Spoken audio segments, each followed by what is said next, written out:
by a number of different organizations. So I'll skip the commercial now and just say that the basis of a lot of our insights is taking a step back from that research and that data to see what's happening in the broader world. So the first point I'll make is that that marketing certainly is evolving. This is a cover story from Wired magazine a number of years ago, and I was fortunate enough to be quoted in that for our early work in marketing ROI and trying to understand what one-to-one marketing would really look like and how to deliver it.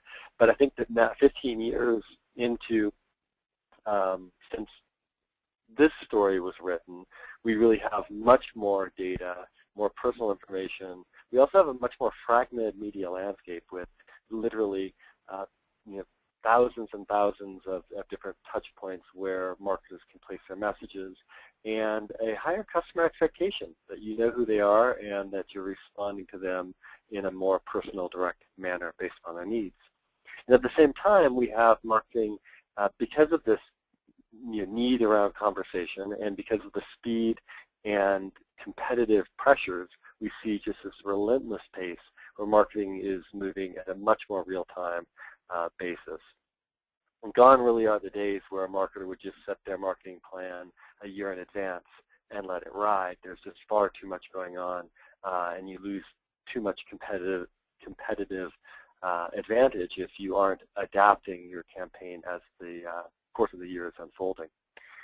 So what we find in that last point here is that the insights to increase the time between an instant action, it's increasingly becoming automated. And we see that most in the digital area with things like search terms becoming the bid, price, and optimization really being handed over to algorithms.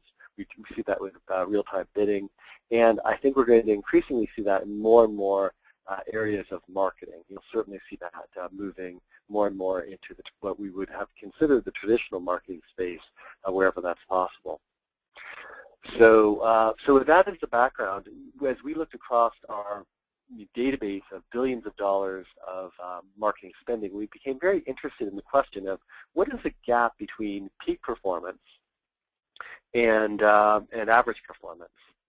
And what we're seeing here is that there is quite a big gap. In fact, it's about 40%. And so what I want to do is I want to unpack what are a couple tips and keys for how you can get higher up in that range of performance so that you're closer to that peak performance.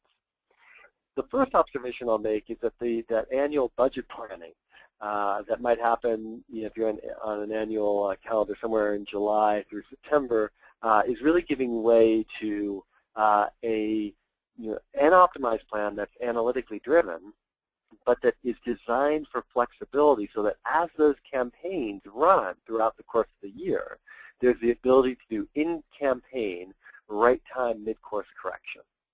And that is, this is going to be a key theme that's going to be throughout these different points.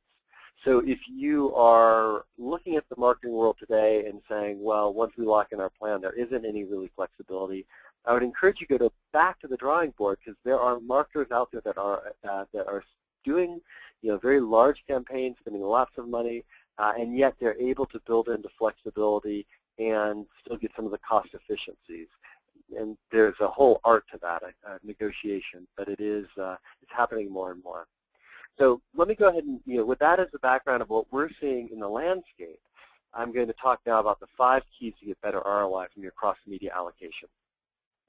So let me talk about the first one, which is that some of you would have seen a different invitation for this event, an event that was titled 5 Gotchas That Hurt ROI in Cross-Media Allocation and How to Avoid Them. You can see that I've gone with the more positive phrase, which is 5 keys to get better ROI from cross-media mix allocation, because in fact the first tip is to test your creative rotation. So we ran both of those messages, and we found out the positive title performed a measurably with a measurable difference better than the negative title. So first observation is design your creative so that you have an opportunity to always test something, to learn something about what might be working better than another message. Within this idea of creative rotation, we talk about analyzing the different performance of your creative and looking at tops and flops. A top is, one of those ads that are performing in the top 15%. You can look at it even as down to the top 30%, but it's an above average performer. And a flop would be one of the messages that is a below average performer, maybe performing in the bottom 30% or 20% or 15%, however you want to draw that out. And there's a couple different approaches to optimization. One is to say, you know what, we're going to run enough creative where we can find out what the tops and flops are. We're going to then do two parallel paths. One path is going to be an immediate optimization. Take advantage of that insight, change the rotation in our messages, and reap the immediate benefit from that insight. The second approach the parallel approach is to be gathering a database of all the different tests that you've done and periodically looking at that for deeper insights. What is that common dimension that makes a top ad and a bottom performing ad a bottom performing ad? We did this first for Discovery Networks with online advertising banners a number of years ago, and after looking at the course of the year, we were able to determine what we later termed the 5 core principles of successful online advertising. And we did this with Procter & Gamble a number of years as well with Olay, which was published in the book What Sticks. And this is a very useful practice because you can extract some key underlying principles. The other thing that makes it useful, coming back to the first point, is this idea that you can unlock more ROI and effectiveness. You can boost the benefit. So if you're halfway through a campaign, you discover that one of your 3 ads is performing 3 points better than the average. The average is a 5-point gain, and one ad's performing an 8-point gain. What would that mean to your overall ROI of the campaign if you're able to act on that insight in campaign rather than waiting till the end of the campaign to gather that insight? Well, the quick poll question here is that whatever the upside benefit is, it's directly proportionate to how quickly you're able to act on it. So if you had a 60% increase over the average, and you made the change halfway through your campaign, then you get half the benefit. You get a 30% upside. Now, if you're able to make that change when you were only 10% through your spending, then the 90% that you still have to spend can benefit from that upside. Now, we're seeing marketers very typically getting between 40 and 50% upside improvement based upon doing this idea of multiple creative, measuring it in campaign, and acting on those insights. Now, certainly if you can do some good pre-testing in advance and get everything as locked in and as powerful as possible, you should definitely do that. And what I'm saying is that you should also be measuring in-campaign and designing your in-campaign system to be able to look at multiple creatives, see which ones are working better, and optimize accordingly. So jumping to the next point here of the 5 tips, the second point is really around campaign target optimization. So same principle as the first one, except instead of looking at the way that different creative messages work, we're looking at how different people respond to the message. And again, you're going to see a distribution where some people are much more responsive to your message than others. And again, I recommend this parallel path where you are both making in-campaign optimizations to take advantage of that insight because it is leaving money on the table if you just continue to deliver the message to everybody and not skewing your delivery to the people that are responding best to it. And then, of course, the second parallel action is to gather a database of that insight and that learning so you can take a step back and say, why are certain types of people more responsive to our message, and what does that strategically mean for us, and where do we want to go with that insight from here? So again, I'm going to give you a specific case example with digital, and this is a little bit of a complicated chart, but let me walk you through it. If the general point is to fish where the fish are biting, then in our software, one of the elements is digital RTB and programmatic buying. And what that does is that as those campaigns are running and as we're reading the effectiveness of that campaign, we are linking up to whatever DSP you want to use, and Escalate, BlueKai, DataLogic, and Facebook and others that have rich sets of data. And what we're then doing is we're reading who's responding most to that message. And so within Facebook, we might find that it's people that have pets. And it's a $1.20 CPM, and suggesting starting bid is $1.10, and there's 121 million in available inventory. Now, you might find that BlueKai defines it a little bit different. They have it as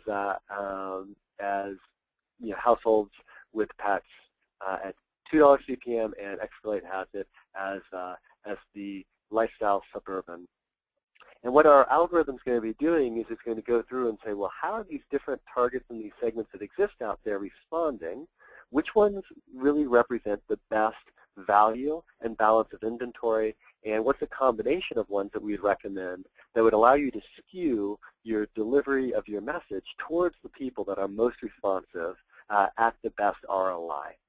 And the marketers that are really getting the most use out of this technology and this ability to do in-campaign target optimization are really down this bottom right corner, are those that are leaving some of their budget flexible to dial up the bidding on the segments that are most responsive. So we recommend leaving 15% of your budget or more flexible so that you can take advantage of those insights. Now, some people point out that if I leave my budget flexible versus doing upfront, I'll pay a premium. And we've done a fair amount of analysis with this for our clients looking at this topic and trying to find out what's the right answer. And we find that there's so much upside to be able to find out which messages and which people are responding most to your campaign while it's running, that will easily pay for the typical premiums that we're seeing for that flexibility, especially in digital where there isn't as much of a premium as, say, television. But having just made the point about television, I'll make the point that this core principle of what we just showed you in the digital area is absolutely applicable to television. This is a set of analysis that we did looking at specific campaign analysis. These were the media that were running. We could see which media channels were most responsive, and we linked this up with composition data so we could see what were the underlying dynamics of the composition that were responding to different messages. And so you can imagine that in ESPN skews much more towards male. You might have other ones that skew different affluent levels like the Travel Network, et cetera. And within that information, we can begin to see what are the underlying target audiences that are most responsive, and we can extrapolate that data to then say, well, what other places might you be effective at placing this particular message, given the price point and given the flexibility that might exist for you to turn those on with short lead times to be able to take advantage of that insight in campaign. And in this case, this marketer was able to get, without spending a single dollar more, 16% more impact out of their television plan based upon this idea of adjusting the targeting towards the people that were most responsive and flexibly turning on some media and moving a little bit of budget around. So you can combine the idea of the right message to the right people. I think about this image here of this person feeding the fish, and so deciding what it is that you're going to feed the fish and which fish you're going to go after is something that is a great combination of those two principles. And it may at first glance look too complex, but we find that really the key is technology.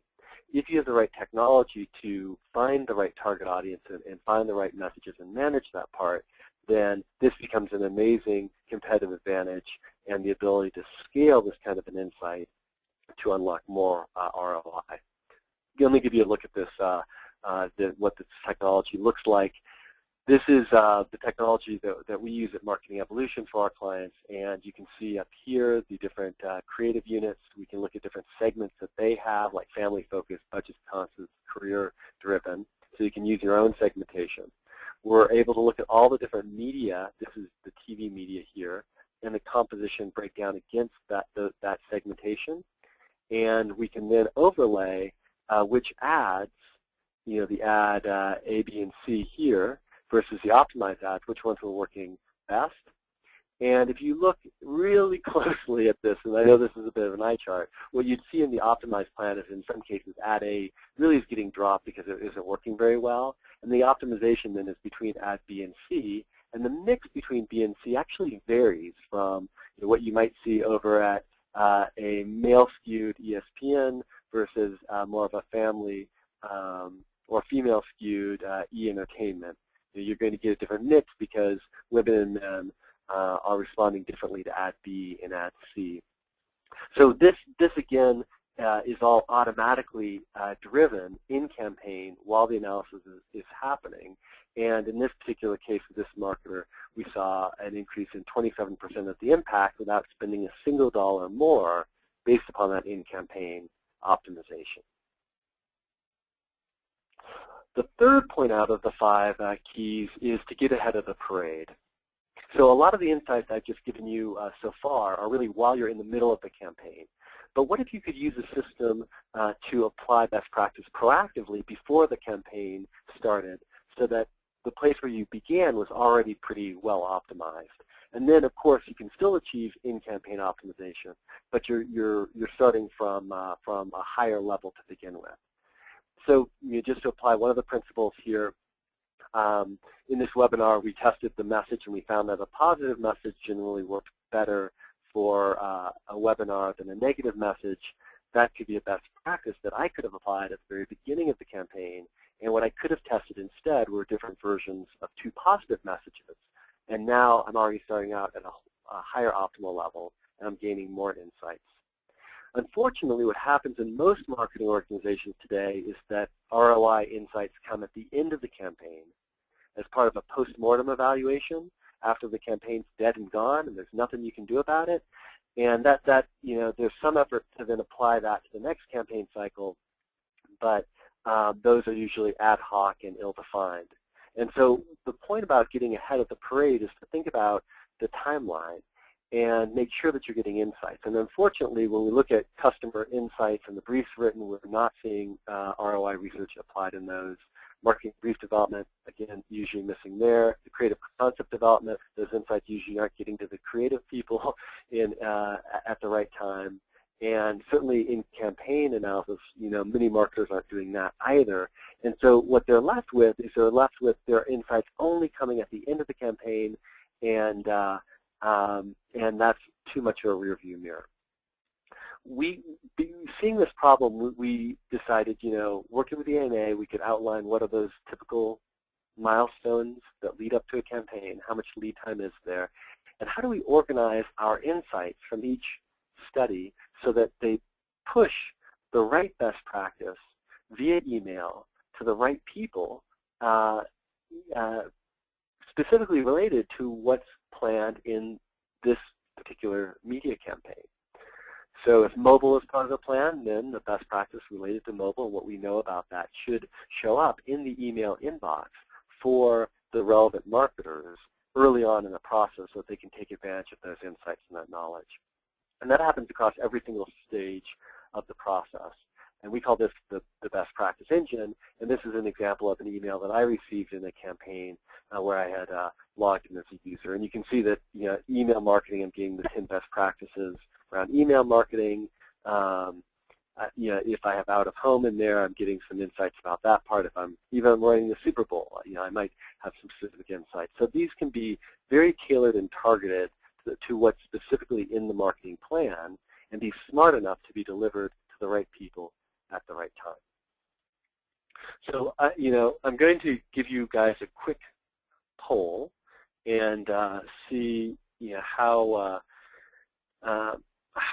where we're at in terms of organization so far for the things that we just described. And I'll start off with this first question, which is, you'll see on the right panel, which is which best describes your firm's approach to the system. So you use PowerPoint decks to share your insights, or are you, or do you have a smart dashboard with findings and insights linked to prediction?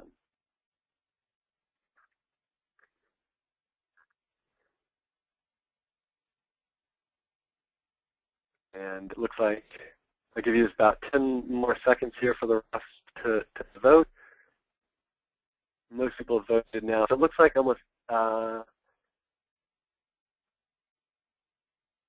okay, I'll close the poll now. So it looks like most people, 92% are using PowerPoint decks to share their insights rather than smart dashboards connected to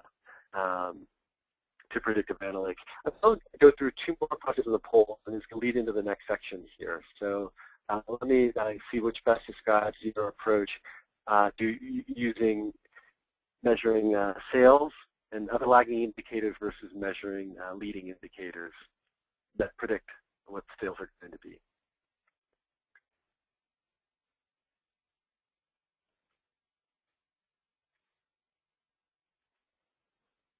Okay, here we'll give about 10 more seconds here for this poll.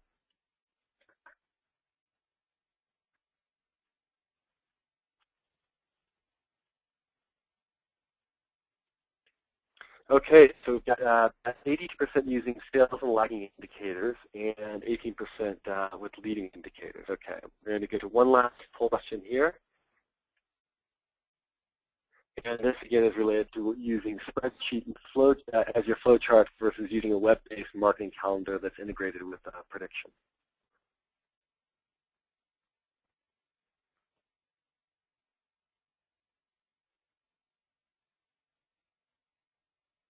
Give about 10 more seconds here.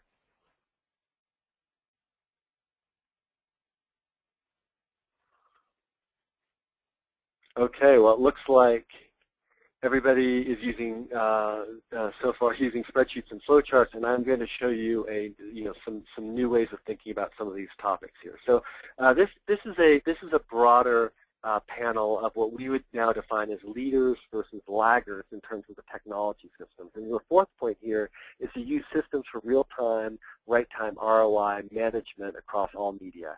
And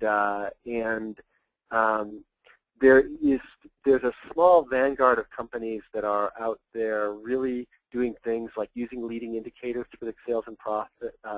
They're using a marketing calendar that's integrated with their forecasting simulator, so they have smart dashboards that enable them to see whether they're on track or whether or not they need to make mid-course corrections. They tend to be using more customer-centric marketing mix modeling that can run real-time while the campaign's running at a one-to-one campaign level, so they can get really specific about which targets are responding and to make adjustments in campaign. And they tend to use these integrated simulators with data streams from pre-testing, segmentation, all their different research together, really linked together that proactively triggers alerts when they see that something isn't working and they need to make some optimization changes.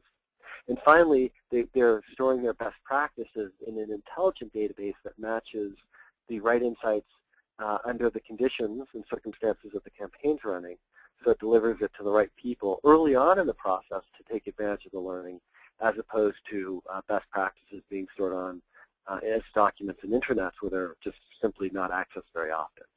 So I'm going to unpack a couple of these concepts here. We can certainly follow up and talk more about the details between the leaders and laggards. We can also share an ANA study that we did with the ANA on this topic of what the marketer of the future is, and the training workshops we do around to help companies get their arms around what's possible in marketing today. Let me share a case study, which is that of Cox. And when the conversations began, it was really around what should our system optimize on, and the goal was sales. It's net connects in their language. And so as we began to talk about it, we all realized that sales was a rear view mirror, and that sales was a lagging indicator, and Cox doesn't want a way to miss their sales goals.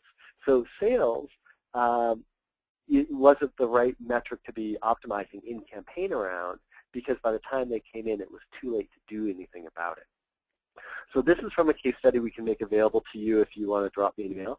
But it basically shows one of the key leading indicators they used, which was this increase of share of consideration among active switchers. So back to that one-to-one targeting, we could see who the switchers were. We could then see how consideration was changing, and we can see that as they began to do optimizations around their messaging and their targeting, they went from being 27% in the video consideration set, increased that to 45%. And that directly impacted their sales in the future, and that helped them grow their business. Now, in data, they were already pretty strong because you've got a really fast connection when you're using a cable provider. And so they're already 49%, but still there was room for more optimization. And they got that to 55% and continue to try to refine that. And again, that is a leading indicator, and that's something that you can optimize against. That's something that you can read your results down to individual creative executions and individual target audiences, and you can make adjustments and you can get better. Now, within the first 6 months, they improved their ROI by 9.2%. By the end of the first year, using these leading indicators and this highly targeting and faster feedback cycles, they've increased that to 31%. Now, no company is perfect. There's always room for growth and improvement, but I think that those results are pretty impressive.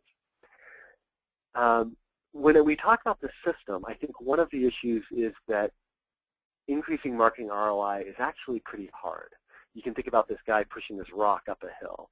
And there's many stakeholders. There's thousands of media to choose from. There's emerging new media all the time, all kinds of micro-targeting capabilities. There's a lack of clarity on the action stemming from the analysis.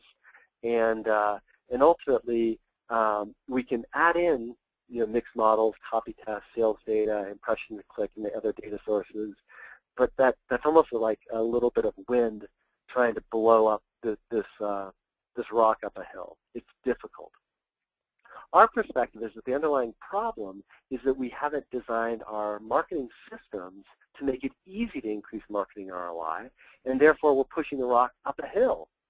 And if we could use technology with micro-targeting and shorter cycle times, accelerated feedback loops, comprehensive management, predictive analytics, etc., then it would be like changing that slope to where it's now pushing the rock down a hill.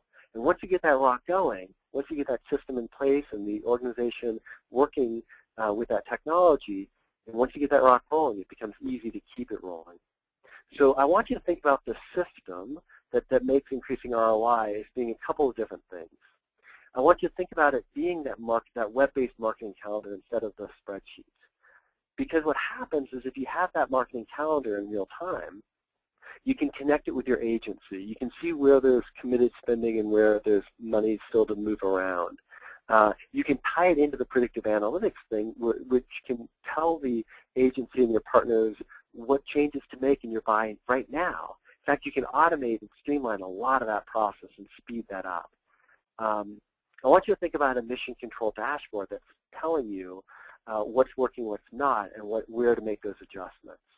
And I want you to think about the best practice software, getting ahead of the parade, helping people to see the insights that you already know that will help you stand on top of the shoulders of greatness and make that next set of campaign creative that you're testing already that much better. So those are some of the core technologies. And now when you combine that with in-campaign level ROI measurement and an integrated ROI data that brings it all together, and you're doing good analytics, attribution, and mixed modeling, the combination, now that's going to really help get that rock rolling downhill. So I won't go through every point on this slide, and because I want to show you some examples of what this looks like. But the basic idea is that as we took a step back at Marketing Evolution and said, what is stopping marketers from getting higher ROI? What's locking up that ROI that if we could just change, that would make it kind of like the easy button for improving ROI? What we realized was that a big part of it was that the language that marketing mix modeling companies spoke about describing media wasn't the same language in specific detail of what media buyers were actually using to place orders. And so so we had to get the same language down. So we talked about a single marketing UPC or golden list. And if you think about a UPC, which is that bar code on a product, it allowed retailers to connect into a universal database that described exactly what the product was, and so whether they ordered it or whether they sold it, they could see it coming into the warehouse, and into the shopping bag and out the front door, and they can know to reorder it. Marketing needs that same type of thing, and so we created over 1,000 different line items of detail that describe television, magazine, radio, digital advertising, and so forth. And that golden list now can be used in our optimizers. It can be used in the marketing resource planning and the marketing calendar. It can be used in the simulator. It can be used in the best practices to trigger when we see a certain type of mobile being used, a recommendation or an insight that the organization's gathered about that. And it can be used in the mission control dashboard to track whether or not the campaign is on track or not. And if not, if you need to reallocate, you can just hit a button. And since it has the coding system that ties directly into buying, it can really speed up that whole process. So here's a quick question. I won't launch this as a poll because I think from the previous answers I've got a good sense that this is a challenge, but use this as a litmus test to know when you've got the system in place and the analytics in place to unlock the ROI for real-time one-to-one marketing. So you can ask your other colleagues in your organization, can you see during a campaign which ads are performing best among women, among those with the Net Promoter Scores of 7 and 8, among best in San Diego, or best in San Diego among women, and pick any region you'd like. But what we find is that a company that can answer how a campaign is working, which specific creative is working by these leading indicators like Net Promoter Scores, or by different target audiences like women, or by different regions, down to that level of detail, and that they can act on that. If they can act on this insight, then they really have a system that is connected in the right ways to have a truly significant competitive advantage over the next few years, while other companies continue to do things the old way in a disconnected fashion without an underlying ROI system, without the ability to do in-campaign optimization, without the ability to be highly targeted. And you can see from the poll results that there are some companies that can do this today, but you also see from the poll results that the majority of the companies, what we estimate 85% based upon our research with the ANA, can't do this today. The 15% that can are getting about 40% better ROI than their peers. To put that in specific dollar and cents terms, if you're getting $1.50 in ROI back today, without this system, you should be getting $2.10 back, which is a 60 cents difference. And when you multiply that out by the scale of your marketing program, that can add up to tens of millions of dollars or more. So let me get from the point about the system. And again, happy to follow up and give more details on the system, because I know I didn't do that. That's probably an hour discussion in and of itself, and I'm just kind of scratching the surface with that last tip. But I want to get to the fifth bullet point, and then I want to give you a view of what the system looks like with some of what Marketing Evolution is doing. So the fifth point here is to create the culture that celebrates improvement. And a couple ways of doing that is to, number one, require benchmarks. Before you spend money, benchmarks say, well, here's what we'd expect to get out of this type of an impact, and this benchmark is based upon our historical pattern of ROI that we've seen so far, or our set of intuitions and expectations, but it defines it onto a piece of paper that you can then begin to say, well, what can we do to improve and do even better than that benchmark? You can also set action standards for, if we're below that benchmark, who's going to take what action when to make take a corrective mid-course adjustment. So the way that looks like in our software, for example, is that we actually can plug in a budget and a level and a goal, and it will say, well, here's where you are at the crosshairs here. You can keep spending more money, but it tends to get to diminishing returns pretty quickly here. And here's what the expectation would be on your leading indicators. And this marketer might say, well, my main leading indicator is purchase intent. And so it sets a benchmark that says, well, you should expect to influence 4 million people at that level of spending. And then, that creates that benchmark so you can see, well, how does that spending scale over that time? And if you are in campaign and you're not performing, you're performing below benchmark, then that's triggering the mid-course correction so you can see at this point in the campaign spending, if we're below that level, what are we going to do? Who's going to take that action? And you can even predict, if we take those actions, how much closer to our goal can we get. Benchmarks can also be used to help deal with new media where you don't have a ton of data. You can rely on Marketing Evolution's benchmarks, or you can create your own judgment-based benchmarks. This is actually using Marketing Evolution's data set for social media, and this allowed the marketer to say, well, I should be spending more in social media because look at how it's how much better it's doing than some of these other media, traditional media, at least up to this point of diminishing return. And if I break down this curve, I can even say, well, what should I be doing inside of that media based upon the benchmark data? And you can use that to create your budget mix. As a starting place, you can use that to then also create a prediction of what impact you ought to get out of it and the leading indicators to monitor to make the adjustments if you're not achieving those goals. And if you're blowing away the goals, you can then update your benchmarks to set them a bit higher and begin to extract insights about, well, what is it that we did so right in this campaign that allowed us to get such higher levels of performance. So the other part, just in terms of the cultural point, is ABO, always be optimizing. We recommend the practice that is really, it's now 100 years old. It goes back to Hopkins' book, Scientific Advertising, from 100 years ago, which is the notion of using champion and challenger ads and constantly testing creative and trying to figure out more insights about what works. The shorthand we use is champion and challenger, and the idea is that you can run different creative tests, different target tests, pricing, media mix, and layering, looking for what creates the best synergies. I mean, there's really a infinite number of tests that you could run, but I would encourage to build into your culture a discipline of running a test, or at least a few tests every campaign, and then to have that be part of your best practice debrief about what we learned from that and how do we play that learning going forward. And if you have the right systems in place, how do we optimize while the campaign's running so we can get more value and productivity out of marketing while the campaign's actually running. And that truly is going to produce a meaningful competitive advantage. So ABO, always be optimizing.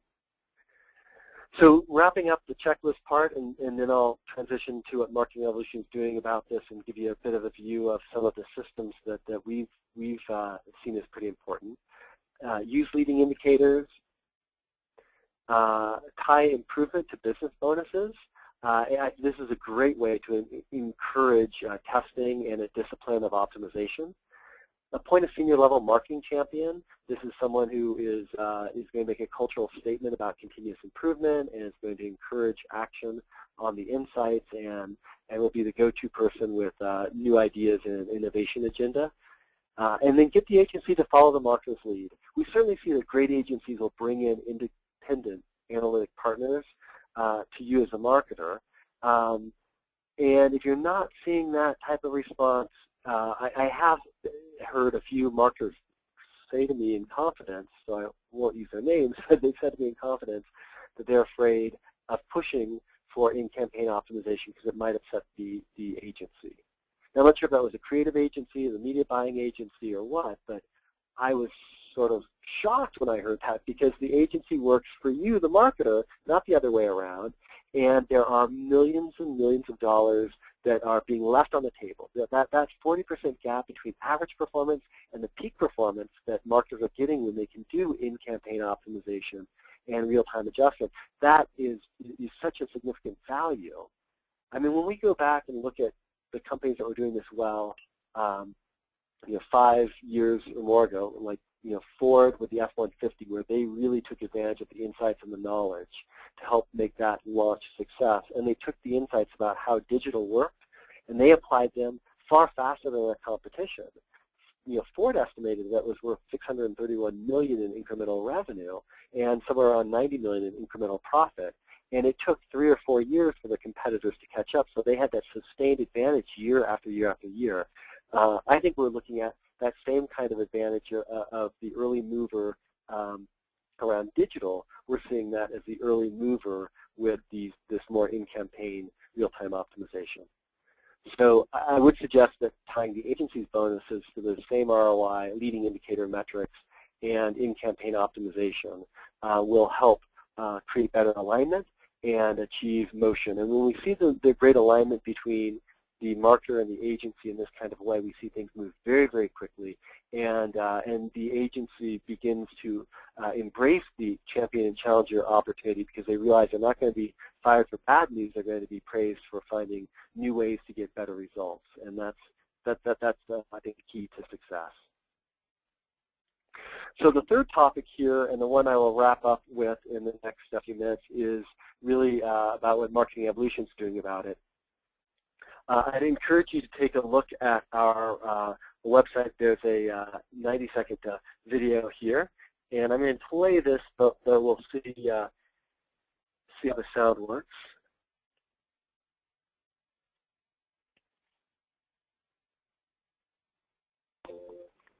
You're a marketing executive, not a rocket scientist, yet you need to be one to meet today's challenges. You have more data than you know what to do with, and lots of people working on many different things. The media landscape is changing at light speed, and you're accountable for every dollar spent, and budgets are always tight. Well, now you can have a mission control center at your fingertips.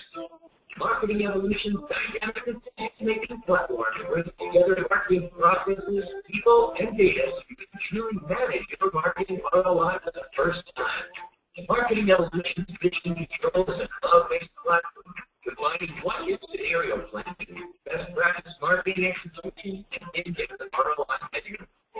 You can monitor campaign performance to make real-time course of action.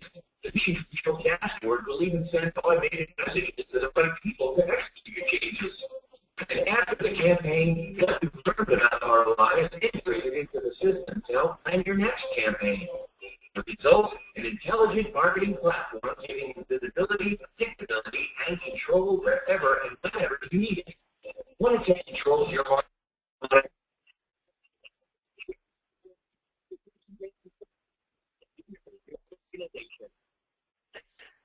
So that that's a good indicator of how we've been thinking about this whole integrated system. And at Marketing Evolution, forgive a bit of a commercial here, but we've just been completely focused on this idea of improving marketing ROI. I mean, that's our purpose in life. That's why we exist as a company.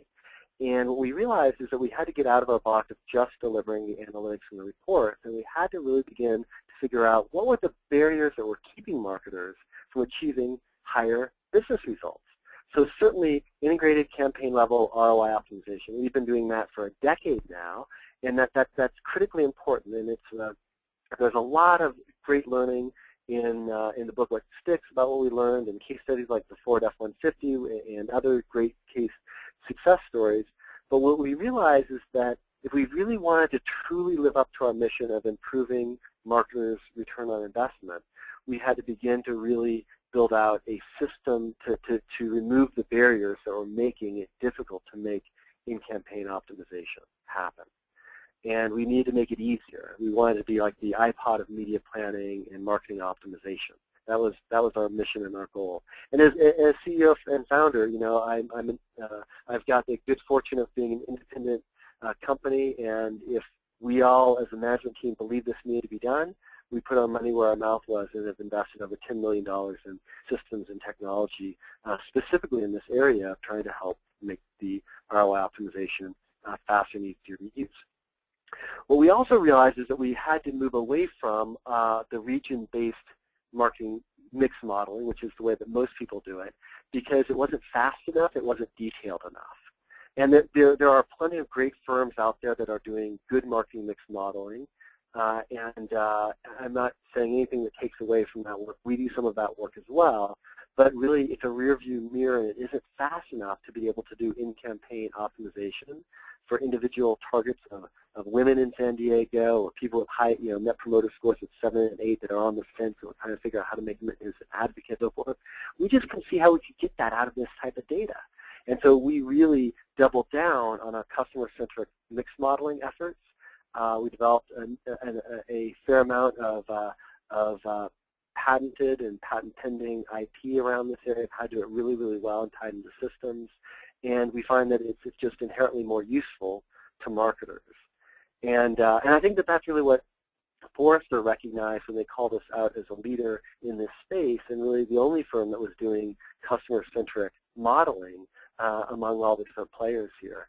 And so when we think about that, how do we move that marketing ROI rock forward for our clients, we made the decision that we were just going to find good marketing calendar systems, and we were going to integrate them directly into the technology. We're going to make it available just as part of what we deliver to the marketer. And if the marketer already had a system, great, we have APIs that can connect to that. We're going to develop the best practice software and just make that available. We're going to build the mission control dashboard and do things that would have went beyond what you'd normally think about from marketing ROI measurement to be really more of a platform to help improve business results. So we call that the ROI brain, and if you're interested in a white paper on that or more information, we can break out the components and share that with you. But I thought I'd give you a quick screenshot and share with you a little bit about what that looks like and what's possible with that platform. So these are the top 5 deliverables that come out of the ROI brain software.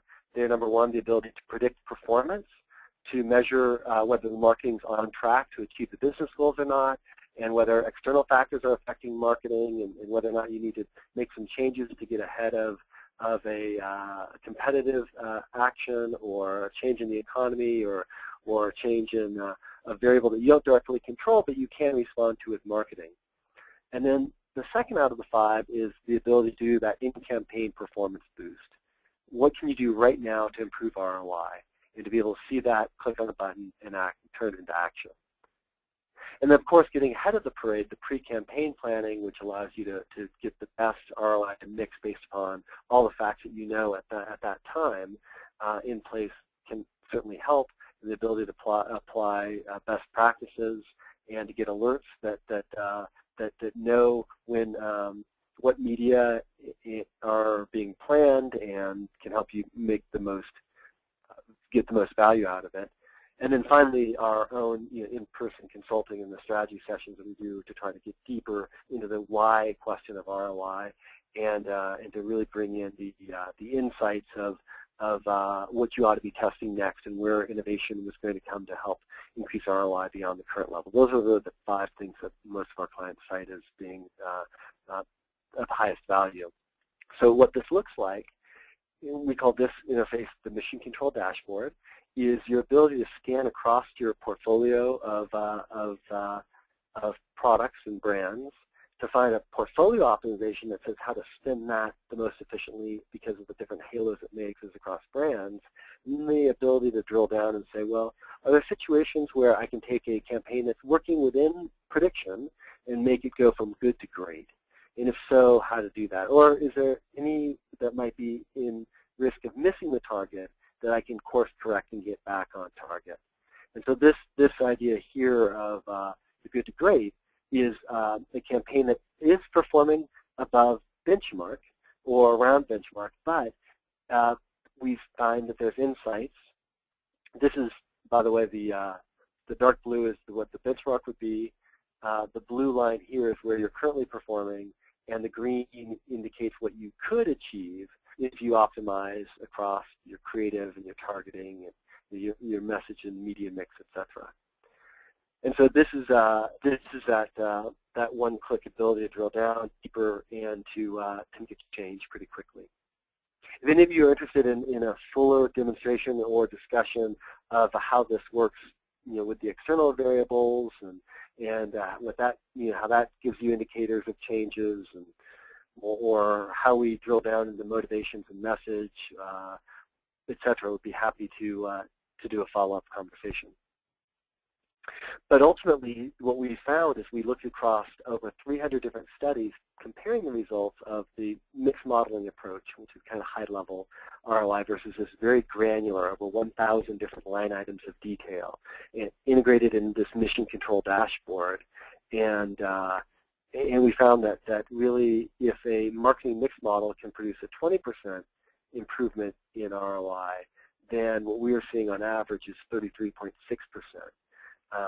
Improvement in ROI when you're able to do in-campaign optimization at a much more one-to-one level and much more integrated fashion, as you saw here.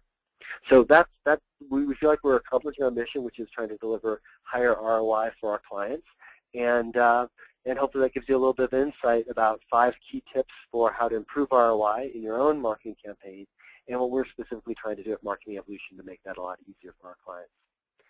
I'm going to open this up to questions now in our last few minutes together, and I will hand it over to Christy.